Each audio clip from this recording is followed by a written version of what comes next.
Hello friends, welcome to my YouTube channel IAS gateways. बहुत सारे students की requirement थी जो HPSC Haryana sub divisional exam की प्रिपरेशन कर रहे हैं और उनका एग्जाम अभी 27 अगस्त को शेड्यूल्ड है। तो उनको क्या इंपॉर्टेंट पॉइंट्स ध्यान रखने हैं, क्या चीज़ें ध्यान रखनी है एग्जाम देने जाने से पहले और एग्जाम देते वक्त, ठीक है। तो we will be discussing in brief. So सबसे पहले इंपॉर्टेंट चीज़ ये है कि एचपीएससी ने ऑफिशियली एडमिट कार्ड नोटिफाई कर दिए हैं कि that is available on the website. ये मैंने वेबसाइट का स्क्रीनशॉट दिया हुआ है and this is the link जहां पर आप जाकर यहां से इंपॉर्टेंट लिंक्स में आपका एडमिट कार्ड डाउनलोड करने का ऑप्शन आ रहा है। यहां पर लिखा हुआ है click here to download admit card for post of sub divisional engineer civil group B. It is a group B post. Department है development and panchayat department. Advertisement number 29/22/22 held on to be held on 27 August. ठीक है, तो 27 अगस्त को आपका exam होने वाला है। तो अब यहाँ पे कुछ इंपॉर्टेंट चीजें ध्यान रखनी है। सबसे पहले जैसे ही एडमिट कार्ड आता है तो सबसे पहली स्टेज जो सबसे इंपॉर्टेंट किसी भी स्टेज के लिए, किसी भी एग्जाम के लिए जो पहली इंपॉर्टेंट स्टेज है कि जब भी आप एडमिट कार्ड डाउनलोड करो, go through it, just scrutinise. 10 से 15 मिनट लगा के आप एडमिट कार्ड को स्क्रूटनाइज कर लो because it contains most of the important instructions before going to exam. ठीक है, एग्जाम जाने से पहले आपको क्या क्या चीजें ध्यान रखनी है वो एडमिट कार्ड में जनरली इंस्ट्रक्शंस लिखे होते हैं, जिसमें जो सबसे 4 इंपॉर्टेंट चीजें कि हमारा एग्जाम की टाइमिंग्स क्या होंगी, एग्जाम का वेन्यू क्या होगा, कैलकुलेटर आपको लेके जाना है या नहीं जाना है वो भी मेंशन होता है कभी कभी। अदरवाइज जो ऑफिशियल नोटिफिकेशन में दिया होता है उसमें भी दिया होता है। अदरवाइज अगर एडमिट कार्ड में भी दिया है तो आपको कैलकुलेटर ले जाना है। उसके बाद जो सबसे लास्ट इंपॉर्टेंट पॉइंट है कि जो भी स्टेशनरी लेके जानी है, बिकॉज जो हमारा ये वाला एग्जाम होगा वो OMR बेस्ड एग्जाम है। तो आपको OMR फिल करने के लिए इंस्ट्रक्शंस होंगे कि आपको किस ब्लू या ब्लैक किस इंक से डॉट पेन से भरना है, तो वो आपको मेंशन होगा। पेंसिल लेके जानी, रबर लेके जानी है, जो भी चीजें लेके जानी है स्टेशनरी में वो आपका एडमिट कार्ड में मेंशन होगा। तो ये स्टेज आपको हर एग्जाम में फॉलो करनी है। अब बिकॉज एडमिट कार्ड आ चुका है तो ये स्टेप आप आई एक्सपेक्ट कि आप ये लोग कर चुके होंगे। और अपना जो भी वेन्यू है जहां पे भी पढ़ रहा है उसको प्रॉपरली सर्च कर लीजिए और कहाँ से, घर से कितनी दूर है, कैसे आप अप्रोच, वो सारी आप प्लानिंग कर लीजिए। बिकॉज होता क्या है, आप अगर ये सब चीजें प्लान नहीं करते तो आप एग्जाम में लास्ट मोमेंट जिस दिन एग्जाम है वहां किसी का एग्जाम छूट जाता है, वो नहीं पहुंच पाते हैं या जल्द लेट हो जाता है, तो फिर लास्ट मोमेंट पे नर्वसनेस होने की वजह से आपका एग्जाम खराब होने के चांसेस हो जाते हैं। तो ये एस्पेक्ट आप हमेशा ध्यान रखो, ये सारे चीजें एक्सप्लोर कर लो आप। दूसरा सबसे इंपॉर्टेंट है कि अब आप एग्जाम सेंटर पे पहुंच गए हैं। ठीक है, एग्जाम सेंटर पे पहुंचने के बाद आप सारी फॉर्मेलिटीज करके एग्जाम सेंटर पे पहुंच जाते हैं। एग्जाम देने के लिए आपको पेपर मिल जाता है। तो जैसे ही पेपर मिलता है उसकी सील्ड रहता है, ठीक है, उस पर कोड नंबर्स वगैरह पड़े रहते हैं। तो पेपर सील्ड रहता है, उसको आपको ओपन नहीं कराना था टिल द टाइम जो हमारा इन्विजिलेटर है वो इंस्ट्रक्शंस नहीं देता। तो उस बीच में होता क्या है कि आपके सामने इंस्ट्रक्शंस की लिस्ट दी होती है। पेपर के ऊपर फर्स्ट पेज पे इंस्ट्रक्शंस लिखे होते हैं। तो सबसे पहले आपको इंस्ट्रक्शंस केयरफुली रीड करना है। Read the instructions carefully. ठीक है, ये इंस्ट्रक्शंस बहुत आराम से 5 मिनट देते हुए आपको इंस्ट्रक्शंस प्रॉपरली पढ़ के अंडरस्टैंड कर लेना है, जो कि आपको फर्दर एग्जाम मतलब क्वेश्चन जब आप करोगे तो ये चीजें दिमाग में रखनी है। पहली तो इंस्ट्रक्शन में निगेटिव मार्किंग होगी, मेंशन्ड होगी क्लियरली कि निगेटिव मार्किंग है। और इस एग्जाम में बेसिकली अभी जो 1/4 ऑफ द मार्क्स अलॉटेड यानी 0.25 मार्क्स डिडक्ट करने की बात है। और जो आपका OMR है, OMR भी आपको मिलेगा बिकॉज हार्ड पेपर में होगा। तो OMR को भी आपको खराब नहीं करना, उस पर कोई पेन और ये सबसे स्क्रैच और रबिंग, कटिंग, ये सारी चीजें अवॉइड करनी है। कभी कभी इसकी वजह से आपका OMR रिजेक्ट हो जाता है, तो इसको संभाल के रखना है OMR को। तो जब आपको OMR और पेपर मिल जाए तो आप OMR को साइड रख दीजिए, बिल्कुल उस पर भी कुछ भी मत किए। कभी कभी जल्दबाजी में आप रफ कर देते हो OMR पे, तो वो एस्पेक्ट थोड़े से ध्यान रखने हैं। तो इंस्ट्रक्शंस पूरे समझ लेने हैं, कितनी देर का पेपर है, कितना। तो जस्ट मैं ब्रीफ कर देता हूं, जो नोटिफिकेशन इन्होंने दिया था HPSC ने, उसमें हमारे पेपर में 100 क्वेश्चंस हैं, 100 questions are there and time allotted is 120 minutes. 2 घंटे का पेपर है, जिसके लिए आपको 120 मिनट दिए हैं 100 क्वेश्चंस के लिए। और 100 क्वेश्चंस में भी हमारे 2 पार्ट्स हैं, पार्ट 1 पार्ट 2। पार्ट 2 जो है ये डोमेन नॉलेज है। डोमेन नॉलेज का मतलब हो गया कि जो सिविल इंजीनियरिंग स्टूडेंट्स हैं उनके लिए सिविल इंजीनियरिंग का पेपर होगा, जो सिलेबस ऑलरेडी नोटिफाई किया है HPSC ने पहले भी। और पेपर 1 में बेसिकली हमारा नॉन टेक्निकल पार्ट है, जिसके लिए स्टूडेंट्स ने प्रिपरेशन की होगी ऑलरेडी। आई एक्सपेक्ट ये जीके, एप्टीट्यूड, रीजनिंग और इंग्लिश, ठीक है। तो यू कैन एक्सपेक्ट कि हर सेक्शन से 5+5+5+5 क्वेश्चंस आ सकते हैं, ठीक है। This will be the general trend. तो 20 क्वेश्चंस आपके हो गए नॉन टेक पार्ट के, और 80 क्वेश्चंस हो गए टेक्निकल पार्ट के।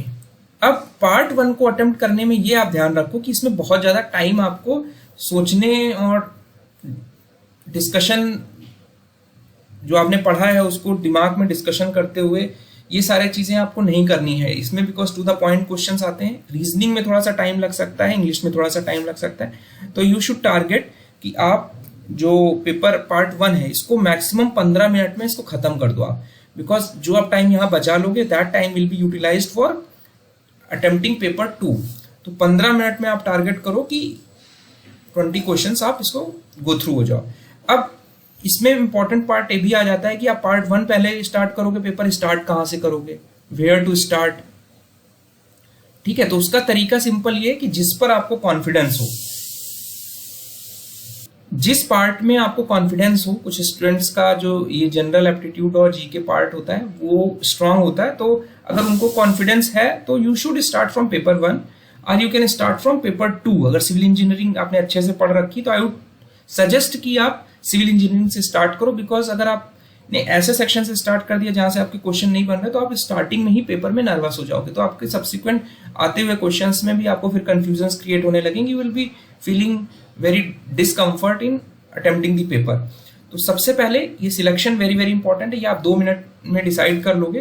पेपर को कुछ स्टूडेंट्स होते हैं जैसे ही पेपर मिलता है पूरा पेपर पलटने लगते हैं, वो नहीं करना है। It creates nervousness, time waste होता है। आप सिंपली आप मन बना लो जिसमें आपको कॉन्फिडेंस लेवल आपका अच्छा है, आप वहां से पेपर स्टार्ट करो, ठीक है। अगर मान लेते हैं तो अब टाइम डिस्ट्रीब्यूशन की बात करें तो 15 मिनट ये हो गए, 15 से 20 मिनट आप OMR फिलिंग के लिए निकाल लीजिए, ठीक है। बिकॉज अगर ये आपने गड़बड़ कर दिया तो आपका जो मेहनत है वो बर्बाद हो गई, ठीक है। तो OMR फिलिंग बहुत केयरफुली करना है, रोल नंबर्स, बाकी जो डिटेल्स हैं, पेपर कोड, ठीक है, चॉइस फिलिंग, तो वो सारी डिटेल्स प्रॉपरली फिल करके ये 15 से 20 मिनट रिजर्व रखना है। अब वो ऐसे भी कर सकते हो कि सिविल इंजीनियरिंग कंप्लीट करने के बाद आपने 10 से 15 मिनट सिविल इंजीनियरिंग के क्वेश्चंस भर लिए, या मल्टीपल राउंड्स में भी भर लिया जैसे जैसे आप पेपर करते जा रहे हो, तो वो आपका डिस्क्रिप्शन है, ठीक है। तो अब चलते हैं, दूसरी चीज इंपॉर्टेंट चीज ये आती है कि आप देखोगे अब आपके पास जो टाइम बच रहा है वो ये 20 मिनट ये मान लेते हैं, 35 मिनट्स आर ओवर, ठीक है। 35 मिनट्स 120 मिनट्स में माइनस हो गए, तो 120 माइनस हो गया हमारा 85। यू हैव 85 मिनट्स, ठीक है। अब 80 क्वेश्चंस हैं आपके लिए और 80 मिनट्स हैं, यानी 1 क्वेश्चन देखोगे तो आप अराउंड 1.1 मिनट पर क्वेश्चन आ रहा है आपके पास। तो सबसे पहले ये ट्रिक आप रखो कि जब भी आप पेपर स्टार्ट करोगे, सिविल इंजीनियरिंग का मान लो स्टार्ट किया आपने, तो you should attempt the paper in at least 3 rounds. कुछ लोग 4 राउंड्स में भी करते हैं। एक बार में आप पेपर अटेम्प्ट करने की कोशिश मत करिएगा, otherwise it will not result into good output. तो 3 राउंड्स आपको एटलीस्ट देने हैं। तो 3 राउंड्स का मतलब ये हो गया, फर्स्ट राउंड, सेकेंड राउंड और थर्ड राउंड। फर्स्ट राउंड में आपने मान लीजिए क्वेश्चन नंबर 21 से स्टार्ट किया और 80 तक आपको जाना है, 21 से लेके 100 तक जाना है आपको। तो आपने क्या किया, फर्स्ट राउंड में जो आपको आते हुए क्वेश्चन है जिसपे आप फुली कॉन्फिडेंट हो, आपको करते हुए टिक मारते हुए पेपर पे चले जाना है, ठीक है। जो करेक्ट ऑप्शन है, कभी कभी होता है कि जब आप ऑप्शंस में टिक कर रहे हो ना, तो एक 4 ऑप्शन में 2 ऑप्शन एक साथ टिक करते हो, तो फिर जब OMR फिल करते हो तो उसमें गड़बड़ी होने लगती है। तो जो रफ वर्क है वो प्रॉपरली साइड में करना है आपको हार्ड पेपर में, ठीक है। तो वो चीज आपको ध्यान रखनी है। तो फर्स्ट अटेम्प्ट में पेपर करने के बाद, जब आप फर्स्ट अटेम्प्ट कर रहे हो तो क्या करना है, सेकंड राउंड और थर्ड राउंड के लिए क्वेश्चंस को मार्क करके रख लेना, क्योंकि बहुत ज्यादा टाइम हमारा इस पर वेस्ट होता है कि हम एक ही क्वेश्चन को पेपर में कई बार पढ़ जाते हैं और हमें वो क्वेश्चन आता ही नहीं होता है, ठीक है। तो कुछ फैक्ट बेस्ड क्वेश्चंस होंगे, कुछ एनालिटिक क्वेश्चंस भी होंगे, कुछ असर्शन रीजन होंगे, कुछ मैच द फॉलोइंग होंगे। तो जिस भी क्वेश्चन में आपको डाउट लग रहा है लेकिन आपको लगता है कि मैंने पढ़ा है, बट वहां पे लग रहा है आपको 1 मिनट से ज्यादा लगने वाला है, तो आप उसको मार्क कर लो सेकंड राउंड के लिए। तो मार्किंग का तरीका, जैसे क्वेश्चन नंबर 3 लिखा हुआ है, तो जस्ट मार्क एस दिस। तो ये गोले से आप जब सेकंड राउंड में आओगे तो जहां जहां पे गोला बना है सिर्फ आप उन्हीं क्वेश्चंस को टच करोगे, तो आपका टाइम भी बचेगा और आपका एफिशिएंसी भी बढ़ जाएगी।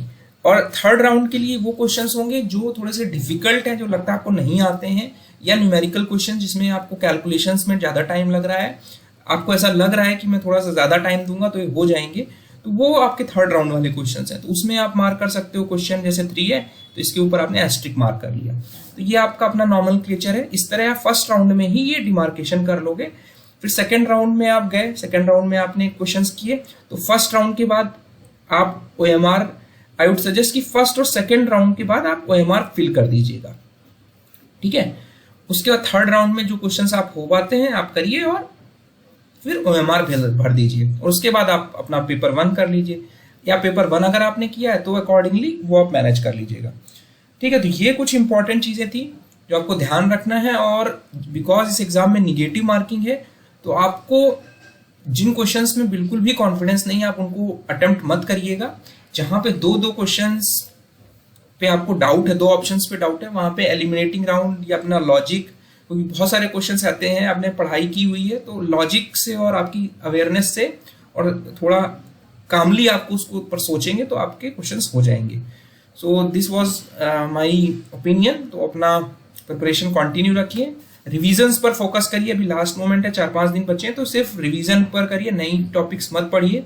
तो रिविजन्स पर फोकस करना है, अपने नोट्स पर फोकस करना है। जो टेस्ट सीरीज जिन भी स्टूडेंट्स ने एनरोल की थी हमारी, उस टेस्ट सीरीज में जो जो इंपॉर्टेंट पॉइंट्स थे, अगर अपने शॉर्ट नोट्स बनाए तो वो सारा रिवाइज कर लीजिए, ठीक है। टेस्ट में मल्टीपल अटेम्प्ट के ऑप्शंस हैं, आप वापस से एक बार टेस्ट दे दीजिए, तो आपको वो सारी चीजें मेमोराइज हो जाएंगी। दैट विल डायरेक्टली और indirectly help in the actual exam.